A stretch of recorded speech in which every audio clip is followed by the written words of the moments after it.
आपको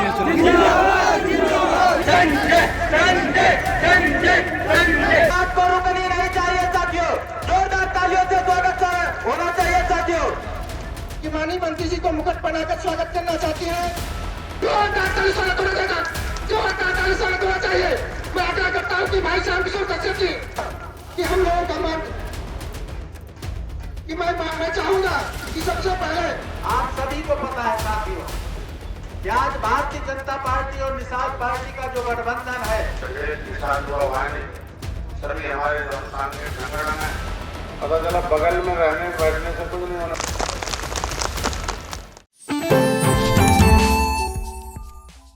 उत्तर प्रदेश के कैबिनेट मंत्री संजय निषाद सीतापुर पहुंचे हुए हैं। इससे पहले भी वो सीतापुर आ चुके हैं और आज कार्यकर्ताओं को संबोधित कर रहे हैं।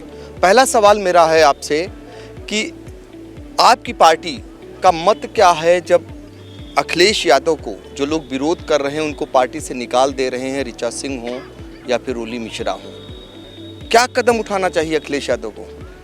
देखिए, इससे लगता है कि एक समय थे राम विरोधी लेबिल लगा था, गोली जब चली थी, अब बोली बोलने वालों को वहाँ प्रमोशन हो रहा है और रामचरितमानस का समर्थन करने वालों को पार्टी से निकाला जाए। इससे लगता है वो पार्टी राम विरोधी है और इसका जवाब जनता 2024 में देगी। बार बार रामचरितमानस को लेकर तमाम सवाल पैदा कर रहे हैं स्वामी प्रसाद मौर्य, लेकिन पार्टी उन्हें पुरस्कृत कर रही है, राष्ट्रीय महासचिव बना रही है।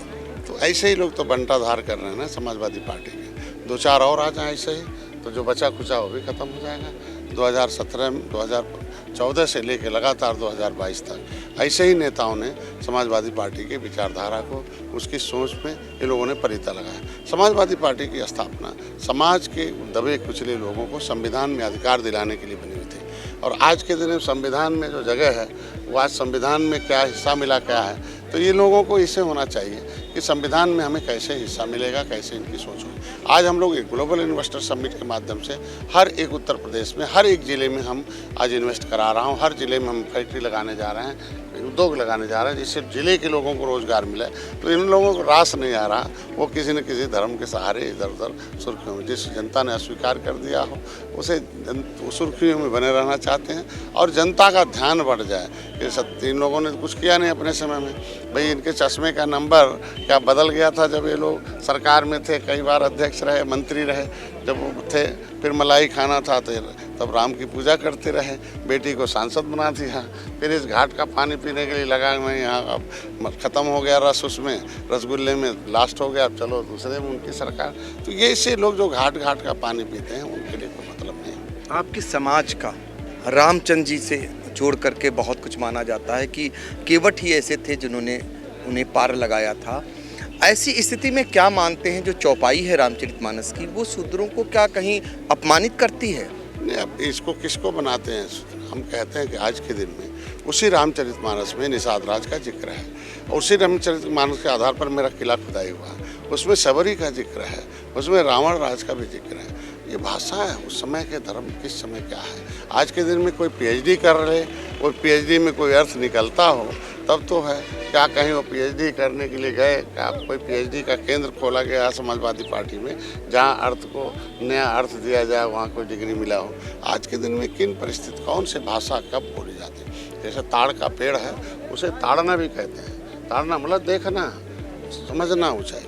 तो आज के दिन में क्या किस चीज़ के लिए कौन सी भाषा है? हम तो उसी मानस के आधार पर हमारे समुदाय के लोग इकट्ठे हो रहे हैं। आज हम उसी मानस के आधार पर हम निषाद राज के किले पर मेला लगाते हैं। इस बार प्रधानमंत्री भी आ रहे हैं। निषाद राज भगवान राम के जो है मूर्ति भी लग गई 56 फुट की, वहाँ पर्यटक स्थल घोषित करा दिया। जंगल का मंगल है और 26 मार्च को पूरे प्रदेश से लोग आ रहे हैं, हर साल आते हैं। और ये मछुआ समुदाय के लोग भगवान राम के सहारे निषाद राज को पाके अभिभूत हैं और खड़े होकर अपना हिस्सा तलाश रहे हैं, अपने हिस्से की भागीदारी लेना शुरू कर दी। और देखिए, इन लोगों के समय था 2004 से 2014 तक केंद्र में इन लोगों के सहयोग से सरकार बनी। मछुआ समुदाय के लिए क्या बनाया था, क्या दिया था?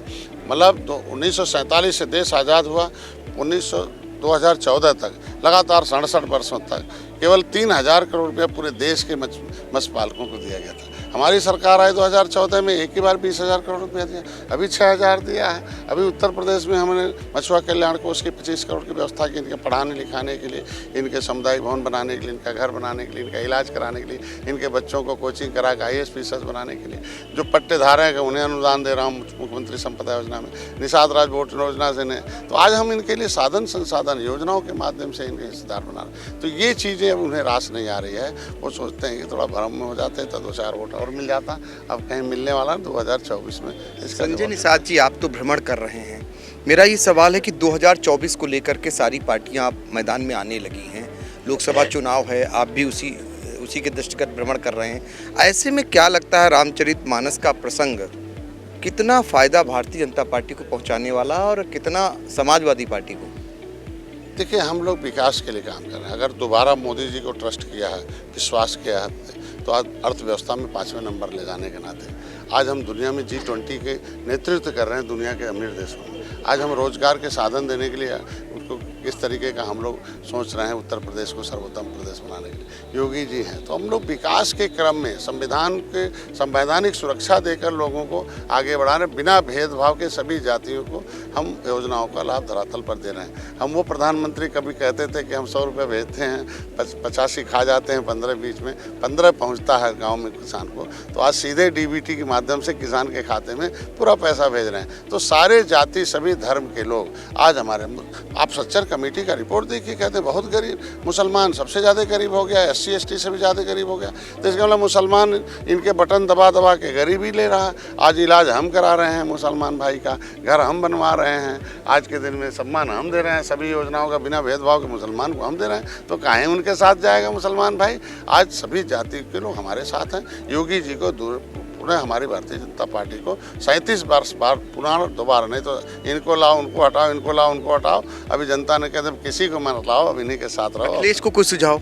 मैं तो कहेंगे कि भाई पार्टी के राष्ट्रीय अध्यक्ष हैं, माननीय हैं, मुख्यमंत्री रहे हैं, और निश्चित रूप से उन्हें जिस उद्देश्य के लिए पार्टी बनी है, जिस उद्देश्य के लिए उन्होंने शपथ लिया है, जिस उद्देश्य के लिए अपनी पार्टी का कमान संभाला, तो पार्टी का जो उद्देश्य है उसे पूरा करें।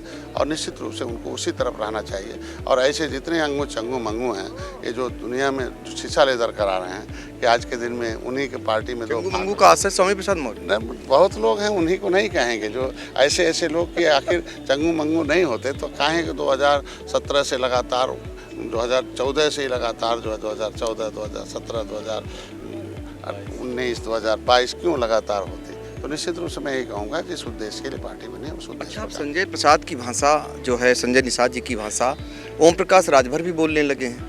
नहीं, उनके भैया कहाँ कहें, वो भैया सुबह कहीं और चाय पीते हैं, नाश्ता कहीं और करते हैं, खाना ही खाते हैं, शाम को कहीं और बैठते हैं।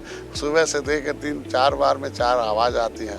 हम लोग तो तटस्थ हैं। त्रेता में जिस तरीके से भगवान राम ने निषाद राज को गले लगाया, सेना देकर रावण राज खत्म, मैंने भी अपनी सेना इकट्ठा किया, भारतीय जनता पार्टी के साथ देकर दुख का राज देने वालों को हटाना है और सुख का राज लाने के लिए। अच्छा, स्वामी प्रसाद जरूरत पड़ी तो आप वापसी तो नहीं करेंगे? देखिए, हमारी नीतियों से जो समर्थन करता हो, मेरी नीतियों पर शीर्ष नेतृत्व है दिल्ली का।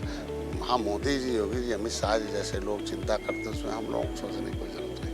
तो ये हैं संजय निषाद जो सीतापुर पहुंचे हुए हैं और एक सवाल का जवाब दे रहे थे। और आपको बता दें कि रामचरितमानस को लेकर भी उन्होंने बहुत ही कड़ा जवाब दिया। सीतापुर से आई इंडिया के लिए कैमरामैन हसन गोगा के साथ पंकज सिंह गौर।